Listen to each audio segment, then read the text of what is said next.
Media మిత్రులకు నమస్కారం. ఇవాళ అహంకారానికి ప్రతీకగా ఈరోజు టీఆర్ఎస్ పార్టీ నాయకత్వం అంతా కూడా ఈరోజు వ్యవహరిస్తూ ఉంది. నిన్ననేమో జయరాం రమేష్ గారినేమో నువ్వు నోరు మూసుకో, సర్పంచ్గా కూడా గెలవలేదు, నువ్వు రాజకీయాలు మాట్లాడొద్దు అని చెప్పని అహంకారంగా మాట్లాడినరు.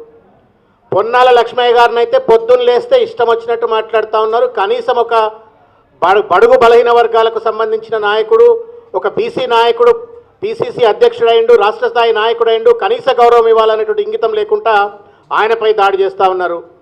వీళ్ళిద్దరిపై దాడితో పాటుగా ఇవాళ ఎంత ఈ దురహంకారం, ఈ అహంకారం ఎంత పెద్ద స్థాయికి పోయిందంటే, ఆఖరికి తెలంగాణ ప్రజలకు అమ్మలాగా ఆదరించి తెలంగాణ ఇచ్చిన సోనియమ్మను సైతం ఈరోజు తూలనాడేటువంటి ఒక రీతిలో ఈరోజు టీఆర్ఎస్ పార్టీ నాయకత్వం వ్యవహరిస్తూ ఉన్నది. దీన్ని మేము తీవ్రంగా ఖండిస్తూ ఉన్నాం.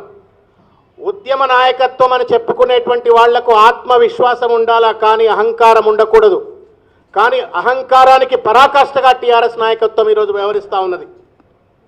నరనరాన అహంకారం నింపుకొని ఎవరిని పడితే వాళ్ళను చిల్లర మల్లరగా మాట్లాడుతూ రాజకీయ పబ్బం గడుపుకోవాలనేటువంటి ఒక చిల్లర ప్రయత్నం ఈరోజు టీఆర్ఎస్ పార్టీ నాయకత్వం చేస్తూ ఉంది. దీన్ని కూడా మేము ఖండిస్తూ ఉన్నాం. మనుషులుగా గుర్తించరా ఎదుటి వాళ్ళని మీరు టీఆర్ఎస్ పార్టీ నాయకులారా? కనీసం ఎదుటి నాయకులు వాళ్ళు కూడా రాష్ట్ర స్థాయి నాయకులు, దేశ స్థాయి నాయకులను వాళ్ళకి సరి అయినటువంటి ఒక గౌరవం ఇచ్చి మాట్లాడాలనే కనీసం ఇంగితం లేకుండా ఇష్టం వచ్చినట్టు ఒక పురుగులను తీసిపడేసినట్టు మాట్లాడటం ఎంతవరకు న్యాయం అని చెప్పని మేము అడుగుతా ఉన్నాం. ఈరోజు ఈ అహంకారాన్నంతా ప్రదర్శిస్తూ దేశ్కి నేత అంటే నేను ఒక్కడనే అన్నట్టుగా ఈరోజు టీఆర్ఎస్ పార్టీ అధినేత, టీఆర్ఎస్ పార్టీలో ఉన్న నాయకత్వం వ్యవహరిస్తూ మిగతా వాళ్ళంతా కూడా పురుగుల్లా కనబడేటువంటి ఒక రీతిలో ఈరోజు వ్యవహరిస్తూ ఉన్నారు. దాన్ని కూడా మేము తీవ్రంగా ఖండిస్తూ ఉన్నాం. ఎదుటి వాడిని గౌరవించటం విఘ్నత, విచక్షణ ఉన్నటువంటి ఒక నాయకుడి లక్షణం. ఏమాత్రం విఘ్నత లేకుండా, విచక్షణ లేకుండా చిల్లర మల్లరగా మాట్లాడుతూ రాజకీయ పబ్బం గడుపుకోవాలని ప్రయత్నం చేస్తూ ఉన్నారు. రెచ్చగొట్టి, వైషమ్యాలు రెచ్చగొట్టి ఈరోజు ఓట్లు దండుకునే దుర్మార్గ ప్రయత్నం ఈరోజు టీఆర్ఎస్ పార్టీ నాయకత్వం చేస్తూ ఉంది. అహంకారానికి పరాకాష్ఠగా వ్యవహరిస్తూ అరాచకత్వానికి, నియంతృత్వానికి పునాదులు వేసేటువంటి యొక్క ప్రయత్నం చేస్తున్న టీఆర్ఎస్ పార్టీకి ఒకవేళ కనుక అధికారం వస్తే మాత్రం వాళ్ళ అరాచకత్వానికి, వాళ్ళు చేసేటువంటి దుశ్చర్యలకు అడ్డు అదుపు కూడా ఉండదనేటువంటిది ఇవాళ వాళ్ళు మాట్లాడుతున్న తీరు బట్టే స్పష్టమవుతా ఉన్నది. ఇవాళ టీఆర్ఎస్ పార్టీ నాయకుల అహంకారం ఎంతగా ముదిరిందంటే, అనేక కష్టాలను భరించి, నష్టాలను భరించి తన పార్టీ ఒక ప్రాంతంలో పూర్తిగా కూడా విధ్వంసమైనా పర్వాలేదు అనేటువంటి ఒక రీతిలో వ్యవహరించి తెలంగాణ ఇచ్చినటువంటి ఒక అమ్మ సోనియమ్మ. పెప్పర్ స్ప్రేలు చేసిండ్రు లోక్సభలో, కత్తులు పట్టుకొచ్చి స్వైర విహారం చేసిండ్రు తెలంగాణ విద్రోహులు. అయినప్పటికీ కూడా కంకణబద్దురాలై అన్నమాట నిలబెట్టి తెలంగాణ ఇచ్చినటువంటి ఒక మహాతల్లి సోనియమ్మ. నిండు సభ జరుగుతూ ఉంటే 10 సార్లు, 5 సార్లు, 6 సార్లు ఎంపీ అయినటువంటి ఒక ఎంపీలుగా గెలిచినటువంటి ఒక సీనియర్ మోస్ట్ మెంబర్ ఆఫ్ పార్లమెంట్లను సైతం బహిష్కరించి, వాళ్ళందరినీ పార్లమెంట్ నుంచి బయటికి పంపించి బహిష్కరించి కఠినమైన చర్యలు తీసుకొని తెలంగాణ ఇచ్చినటువంటి ఒక గొప్ప ధీశాలి సోనియమ్మ. అటువంటి ఒక సోనియా గాంధీ గారిని పట్టుకొని ఎంత కండకావరం అండి మీకు? బలిదేవత అంటారా? అంటే మీకు ముఖ్యమంత్రి పదవి ఇస్తేనేమో దేవత, మీకు ముఖ్యమంత్రి పదవి ఇవ్వకపోతేనేమో బలిదేవత. ఇది ఎక్కడ న్యాయం అండి? నాకు అర్థం కాదు. టీఆర్ఎస్ పార్టీ నాయకులారా, కళ్ళు మూసుకుపోయి కండకావరంతో ఈరోజు ఇష్టం వచ్చినట్టు మాట్లాడుతూ, విచక్షణ లేకుండా వ్యవహరిస్తూ ఈరోజు మీరు రాజకీయాలకే మచ్చ తెచ్చేటువంటి ఒక రీతిలో ఈరోజు టీఆర్ఎస్ పార్టీ నాయకత్వం వ్యవహరిస్తూ ఉంది. దీన్ని మేము తీవ్రంగా ఖండిస్తూ ఉన్నాం. 1500 మంది బిడ్డలు చనిపోయినరు, ఆత్మహత్యలు జరిగినాయని చెప్పని మాట్లాడుతూ ఉన్నారు. జాప్యం వల్లనే ఇది జరిగింది అని చెప్పని మాట్లాడుతూ ఉన్నారు. అంటే ప్రజలు అంత తెలివి తక్కువ అనుకుంటున్నారా టీఆర్ఎస్ పార్టీ నాయకులారా?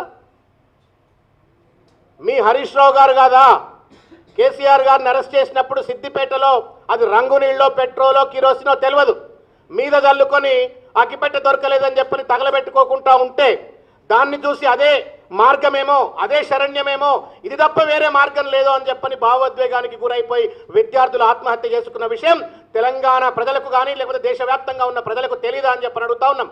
ఒకవైపు వాస్తవంగా చెప్పాలంటే ఆ రోజు మీరు చేసినటువంటి ఒక పెట్రోల్ డ్రామానే తెలంగాణ సాధనకు అది తప్ప వేరే మార్గం లేదనేటువంటి ఒక రీతిలో వ్యవహరించిండ్రు. మీ ముఖం ఎక్కడ పెట్టుకుంటారు ఇక్కడ సూటిగా? ఈ ప్రశ్నకు మీరు సమాధానం చెప్పగలుగుతారా అని చెప్పని అడుగుతా ఉన్నాం. ఎంతమందిని సంజాయించి సోనియమ్మ తెలంగాణ ఇచ్చింది? భారతీయ జనతా పార్టీని సంజాయించే ప్రయత్నం చేసింది, సొంత పార్టీ ఎంపీలను సంజాయించే ప్రయత్నం చేసింది, దేశంలో ఉన్నటువంటి అన్ని రాజకీయ పార్టీలను సంజాయించే ప్రయత్నం చేసింది. ఆఖరికి పార్టీని ఫలంగా పెట్టుకోనైనా సరే నేను తెలంగాణ ప్రజలకు అన్నమాట మీద నిలబడతా అని చెప్పని సోనియమ్మ తెలంగాణ ఇస్తే ఇవాళ బలిదేవత అని మాట్లాడతారు. ఎంత అన్యాయం అండి! 2004 నుంచి 2014 వరకు 10 సంవత్సరాల పాటు ఆలస్యం జరిగిందని మాట్లాడేటువంటి ఒక టీఆర్ఎస్ పార్టీ నాయకులారా, మీరే కదా మేం చేయబట్టే కామన్ మినిమం ప్రోగ్రాంలో వచ్చిందని చెప్పని గొప్పలు పెట్టుకుంటున్నారు. ఆ కామన్ మినిమం ప్రోగ్రాంలో 2004లో పెట్టింది సోనియా గాంధీ గారు కాదా అని చెప్పని నేను ప్రశ్నిస్తా ఉన్నాను ఈరోజు మిమ్మల్ని. 2004 ఎన్నికల మేనిఫెస్టోలో పెట్టుకుని 2004 కామన్ మినిమం యూపీఏ ప్రోగ్రాంలో పెట్టుకున్నటువంటి ఒక ఘనత టీఆర్ఎస్ కాంగ్రెస్ పార్టీది కాదా అని చెప్పని అడుగుతా ఉన్నాం. ప్రణబ్ ముఖర్జీ కమిటీ వేసింది సోనియా గాంధీ గారు కాదా? మీరేమో ఉండబట్టలేకుండా ప్రణబ్ ముఖర్జీ కమిటీ యొక్క కార్యకలాపాలు నడుస్తున్న నేపథ్యంలోనే కేబినెట్ నుంచి బయటకు వచ్చేసి క్రెడిట్ అంతా కొట్టేయాలని దుర్మార్గ ప్రయత్నం చేసిన విషయం కూడా ప్రజలకు తెలిసిన విషయాన్ని గుర్తు చేస్తా ఉన్నాం. మేము వైఎస్ రాజశేఖర రెడ్డి మెడలు వంచి సోనియా గాంధీ గారు ఆ రోజు 2008వ సంవత్సరంలో బరి అసెంబ్లీమే తెలంగాణ కోసం మేము కట్టుబడి ఉన్నామని చెప్పని 2008లో కాంగ్రెస్ పార్టీ రిజల్యూషన్ పాస్ చేయించింది. ఇది మర్చిపోయినరా కేసీఆర్ గారు, కేటీఆర్ గారు అని చెప్పని మేము ప్రశ్నిస్తా ఉన్నాం. 2008వ సంవత్సరంలో రోషే కమిటీని వేసినటువంటి ఒక చరిత్ర కాంగ్రెస్ పార్టీకే ఉందన్న విషయాన్ని కూడా గుర్తుపెట్టుకోవాలి. భువనగిరి సభలో నేను తెలంగాణకు కట్టుబడి ఉన్నాను అని చెప్పని తల్లి సోనియా గాంధీ గారు వాగ్దానం ఇస్తే ఎన్నికలలో అదే సంవత్సరం అదే తల్లి తెలంగాణ ప్రకటనకు పూనుకున్నారనే విషయాన్ని కూడా మర్చిపోయినరా అని చెప్పని అడుగుతా ఉన్నాం. ఒక విషయం గుర్తుపెట్టుకోవాలా, కేసీఆర్ గారు యూపీఏ చైర్మన్ అయినా సరే తెలంగాణ మాత్రం వచ్చుండే పరిస్థితి లేదు. కేవలం సోనియా గాంధీ గారు ఉండటంతో తెలంగాణ వచ్చింది. ఏ మాత్రం విఘ్నత ఉన్నటువంటి వాళ్ళు ఎవరైనా సరే, కనీస రాజకీయ విఘ్నత ఉన్నటువంటి వాళ్ళైనా సరే, కనీస కృతజ్ఞత ఉన్నటువంటి వాళ్ళు ఎవరైనా సరే ఈ మాట అంటారు. కానీ అన్నీ మర్చిపోయి విచక్షణారహిత్యంగా ఈరోజు మీరు మాట్లాడుతూ ఉన్నారు. మీ వైఖరి దురహంకారానికి, స్వార్థ పదవీకాంక్షకు మీరు కంకణం అద్దం పట్టేటువంటి ఒక రీతిలో వ్యవహరిస్తుందని చెప్పని తెలియజేస్తా ఉన్నాం. ముఖ్యమంత్రి పదవి కోసం సోనియా గాంధీ గారిని కాళ్ళు పట్టలేదా చెప్పండి మీరు? తెలంగాణ ప్రకటన రాగానే అమ్మ నాకు ముఖ్యమంత్రి పదవి ఇవ్వండి అని చెప్పని పోయి మొత్తం కాళ్ళ మీద పడి దండం పెట్టింది వాస్తవం కాదా? అంటే ముఖ్యమంత్రి పదవి ఇస్తే దేవత, ముఖ్యమంత్రి పదవి ఇవ్వకపోతే బలిదేవత. ఇది ఎక్కడ న్యాయం అండి? అంటే ప్రజలు పిచ్చోళ్ళు అనుకుంటున్నారా? మీరేం చెప్తే అది నమ్మేసి ఎవరిని ఏ రకంగా తెగిడినా కానీ చెప్పని ప్రజలు టాలరేట్ చేస్తారు అనుకుంటే మాత్రం అది మీ మూర్ఖత్వం అవుతుందని చెప్పని అడుగుతా ఉన్నాను.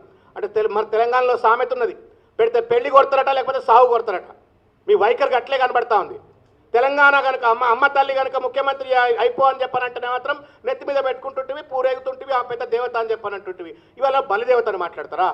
ఈ పెడితే పెళ్లి కోరి లేకపోతే సాగు కోరేటువంటి వాళ్లకు రాజకీయ సమాధులు తప్పవు అనేటువంటి ఒక విషయాన్ని టీఆర్ఎస్ పార్టీ గుర్తుపెట్టుకోవాలని చెప్పని తెలియజేస్తా ఉన్నాం. సూటిగా అడుగుతా ఉన్నాం, ప్రజలు పిచ్చోళ్ళు అనుకుంటున్నారా మీరు చేసిన డ్రామాలు?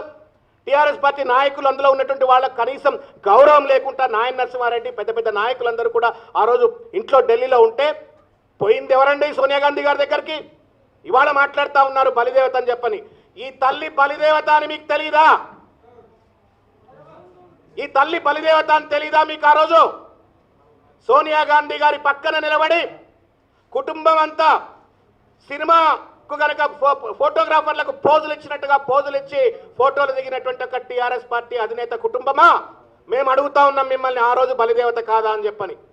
మరి ఈ బలిదేవత పక్కన నిలబడి లోపల పోయేమో ఫోటోలు దిగుతావు, బయటికి వచ్చేమో బలిదేవత అని మాట్లాడతావు. అంటే ప్రజల్ని మోసం చేసి ఓట్లు దండుకోవాలని ప్రయత్నమా మీది? ఇంత చిల్లర రాజకీయం ఉంటుందా? ఇంత చిల్లరగా వ్యవహరిస్తారా? ఓట్ల కోసం, పనికిరాని పదవుల కోసం, 5 సంవత్సరాలు ఉండని పదవుల కోసం ఒక వ్యక్తి కాళ్ల మీద పడి ఒక వ్యక్తికి నాకు ముఖ్యమంత్రి పదవి ఇవ్వండి అని చెప్పని పోయి అడిగి మొత్తం కుటుంబం అంతా ఫోటోలు దిగిండ్రు. ఈ ఫోటో ఏం మార్ఫింగ్ ఫోటో కాదు కదా బ్రదర్స్, కాదు కదా. ఇది మేము సృష్టించిన ఫోటో కాదు. మీరే ఫోటోలు దిగి ఒక్కళ్ళు దిగలే, గుంపుగా దిగలే, మళ్ళా జట్లుగా దిగిండ్రు. ఫేస్బుక్లలో పెట్టుకొని మేము సోనియా గాంధీ గారితో ఫోటో దిగినామని చెప్పిండ్రు. మరి ఆ కృతజ్ఞత చెప్పినటువంటి ఒక మీరే ఇవాళ బలిదేవత అంటే ఎవరు నమ్మాలా? మీరు తప్ప, ఈ ఫోటో తప్ప, లేకపోతే మీతో పక్కన నిలబడినట్టుగా సోనియా గాంధీ గారు బలిదేవత? సార్ దయచేసి సమాధానం చెప్పండి. మీరు చేసిన చిల్లర వేషాలు తెలిసినప్పటికీ కూడా పక్కన నిలబెట్టుకొని ఫోటో దిగినటువంటి ఒక తల్లి, ఆ తల్లి మీరు కాళ్ళు మొక్కి ముఖ్యమంత్రి అని అడిగితే ఇది సబబు కాదు అని చెప్పినటువంటి ఒక తల్లిని పట్టుకొని ఈరోజు ఇంత చిల్లరగా మాట్లాడుతూ ఉన్నారు. ఇది న్యాయమా అని చెప్పని నేను అడుగుతా ఉన్నాను ఈరోజు. ఇంకొక విషయం, అన్నారు. కేసీఆర్ గారే బయటకు వచ్చినప్పుడు మీడియా సోదరులు మీ అందరికీ కూడా తెలుసు, సోనియా గాంధీ గారిని కలిసి బయటకు వచ్చిన తర్వాత ఇదే కేసీఆర్ గారు అన్నారు. ఏమన్నారు? కష్టాలు నష్టాలు భరించి తల్లి తెలంగాణ ఇచ్చింది. నేను 25 లక్షల మందికి పైచిలుకుగా భారతదేశంలో ఎక్కడ జరిగినట్టు ఒక పెద్ద సభ పెడతా, ఆ సభ పెట్టి నేను ఇక్కడికి పిలిచి వస్తా అని చెప్పని మీడియాలో చెప్పిండ్రు. బహుశా మీరు కనుక మీ ఆర్కైవ్ చూసినట్టయితే ఆ రికార్డులు ఉంటాయి. అంటే నువ్వు పెద్ద భారతదేశంలో ఎక్కడ జరిగినటువంటి ఒక మీటింగ్ని పెట్టి పిలుస్తా అని ఆ రోజు చెప్పి ఇవాళ బలిదేవత ఎట్లయితుంది సోనియా గాంధీ గారు చెప్పండి. On what basis that you could conclude today? కనీసం ఒక వ్యక్తి గురించి విమర్శించేటప్పుడు నేను నిన్నేం మాట్లాడినా మన్నేం మాట్లాడినా ఇవాళ ఏం మాట్లాడుతా ఉన్నా ప్రజలకు ఏమర్థమవుతున్నది, ప్రజలు ఏ రకంగా మొదలే రాజకీయ నాయకులు అంటే ప్రజలకు అసహ్యం ఏర్పడ్డది. ఇంత చిల్లర మాటలు, పూటకో మాట రోజుకో పాట పాడితే కనీసం రాజకీయాల్లో ఉండే వాళ్ళపై ఎవరిపై కూడా గౌరవం ఉండేటువంటి ఒక పరిస్థితి ఏర్పడదని చెప్పని తెలియజేస్తా ఉన్నాను. ఇంకొక విషయం సోదరులారా, అంటే ప్రజలకు కొన్ని వాస్తవాలు తెలియాలి కాబట్టి నేను చెప్తా ఉన్నాను ఈరోజు. ఒక మాట చెప్పక తప్పదు. ఆమె యొక్క పట్టుదల వల్లనే, ఖచ్చితంగా ఆమె అనుసరించిన కన్సిస్టెన్సీ వల్లనే ఈరోజు తెలంగాణ రాష్ట్రం పాసిబుల్ అయింది. మాకు తెలుసది.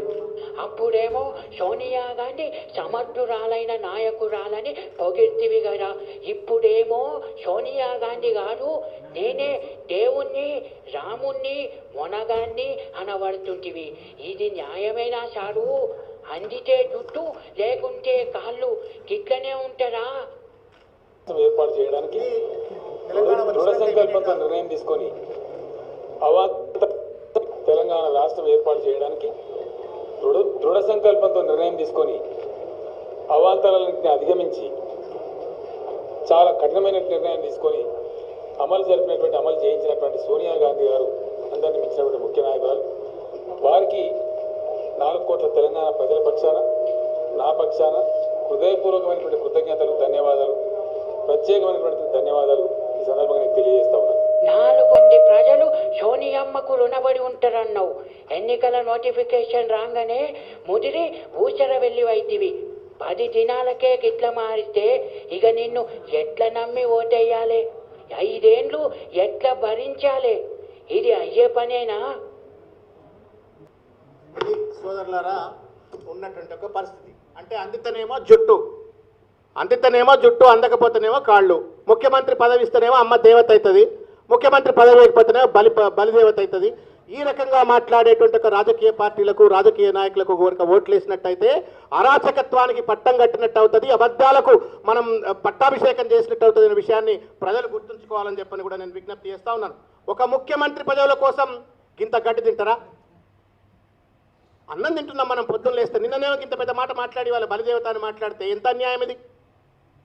ఒక పనికిరాని ముఖ్యమంత్రి పదవి కోసం 5 సంవత్సరాలు ఉండేటువంటి ఒక ముఖ్యమంత్రి పదవి కోసం ఇంత గడ్డి తింటే మాత్రం ఇది రాజకీయాలకు మంచిది కాదు, రాజకీయాలలో మంచి సంప్రదాయాలు నెలకొల్పినట్టుగా కాదు అనేటువంటి విషయాన్ని చదువుకున్నటువంటి ఒక నాయకులు, టీఆర్ఎస్ పార్టీలో నాయకులు తెలుసుకోవాలని చెప్పని కోరుతా ఉన్నాను. కండిషన్ల గురించి మాట్లాడే ముందు మీరు అనలేదా? మీడియా సోదరులందరికీ కూడా తెలుసు, ఎన్నిసార్లు మీరు చూసుంటారు బహుశా. ఏ ప్యాకేజ్ ఇచ్చినా కానీ టీఆర్ఎస్ మీరు ఆంధ్ర వాళ్ళకి ఇవ్వండి, ఆంధ్ర రాష్ట్రానికి ఇవ్వండి, మాకు మాత్రం తెలంగాణ ఇవ్వండి అన్నారు. ఇవాళ ఏదో వెసులుబాటు ఆంధ్ర ప్రాంతానికి కల్పిస్తున్నారు అనేటువంటి ఒక భ్రాంతి సృష్టించి వైషమ్యాలు రెచ్చగొట్టి మళ్ళీ ఓట్లు దండుకోవాలని ప్రయత్నం చేస్తూ ఉన్నారు. పోలవరం గురించి మాట్లాడుతూ ఉన్నారు. మీరు అనలేదా? పోలవరం ముంపుగాక ఏమవుతుందండి తెలంగాణ? మీరు ఒక ప్రాజెక్టు కట్టినప్పుడు ప్రాంతాలు మునిగిపోతే ఏం మునిగిపోతాయి అని చెప్పని మాట్లాడింది. ఏదో కష్టమో నష్టమో తెలంగాణ తీసుకుందామని చెప్పని మాట్లాడిన విషయం వాస్తవం కాదని చెప్పని కేసీఆర్ గారిని, టీఆర్ఎస్ పార్టీ నాయకత్వాన్ని అడుగుతా ఉన్నాం. మేము అడుగుతా ఉన్నాం, సోనియా గాంధీ గారికి దమ్ముందా అని చెప్పని ప్రశ్నించేటువంటి ఒక మిమ్మల్ని మేము అడుగుతా ఉన్నాం. దళితుడిని ముఖ్యమంత్రి చేస్తా అన్నటువంటి ఒక పెద్ద మనిషి, నేను కాపలా కుక్కలా ఉంటాను తెలంగాణ రాష్ట్రానికి అన్న పెద్ద మనిషి ఇవాళ కుర్చీనెక్కి రాజ్యాన్ని నేలాలనేటువంటి ఒక దుర్మార్గమైన ప్రయత్నం చేస్తూ ఉండు. మీకు దమ్ముందా నిజంగానే గనక మీరు అన్నమాట నిజమైతే, కాపలా కుక్కగానే ఉండాలని చెప్పని అనుకున్నది వాస్తవమైనట్టయితే కేసీఆర్ గారితో గజ్వేల్ నుంచి రాజీనామా చేపిస్తారా, లేకపోతే పోటీ నుంచి తప్పిస్తారా అని చెప్పని మేము అడుగుతా ఉన్నాం. ఎవరిని మోసం చేస్తూ ఉన్నారు? ప్రజల్ని మోసం చేసి రాజకీయాల్లో ఎక్కువ కాలం మనుగడ కొనసాగించాలనే విషయాన్ని కూడా గుర్తుపెట్టుకోవాలా. నమ్ముకున్నోళ్లకు న్యాయం చేయవైతే తడిగుడ్డ పెట్టి గొంతు కోసిండ్రు మీరు. అన్ని పాపం త్యాగం చేసి తెలంగాణ ఇచ్చిన సోనియమ్మను సైతం ఇట్లా తెగనాడటం మాత్రం న్యాయం కాదు అనేటువంటి విషయాన్ని కూడా గుర్తు చేస్తా ఉన్నాం. నీ చుట్టూ రక్తాన్ని, చెమటను పణంగా పెట్టి కార్యకర్తలుగా, నాయకులుగా పనిచేసిన వాళ్లకు న్యాయం చేయని మీరు 4 కోట్ల మంది తెలంగాణ ప్రజలకు న్యాయం ఎట్లా చేస్తారు అని చెప్పని ఈ వేదికగా మేము ప్రశ్నిస్తా ఉన్నాం. ఈరోజు మొన్న పేపర్లో చదివిన ఈ మధ్యకాలంలో ఈనాడులో అనుకుంటా, ఎక్కడో జెడ్పీటీసీ ఎంపీటీసీ ఎన్నికలు అవుతుంటే టీఆర్ఎస్ పార్టీ పోటీ చేస్తూ ఒక ఆయన వెండికాయలు మంచిండట. అరే వెండికాయలు కదా అని చెప్పని ప్రజలంతా పాపం ఆపగా ఎత్తుకొని ఇంటికి పోయి దాన్ని గీకి చూస్తే మొత్తం రాగేలిందట, అళ్ళకెళ్ళి మొత్తం వెండి కాదు రాక్కాయలేందట. కేసీఆర్ గారి మాటలు టీఆర్ఎస్ పార్టీ మాటలు అట్లే కనబడతా ఉన్నాయి. ఒక లేనిపోని మాటలతోటి అసత్యాలతోటి మొత్తం ఒక రంగుల కళ చూపించి ప్రజలను మభ్యపెట్టి ఓట్లు దండుకోవాలనే ప్రయత్నం చేస్తూ ఉన్నారు.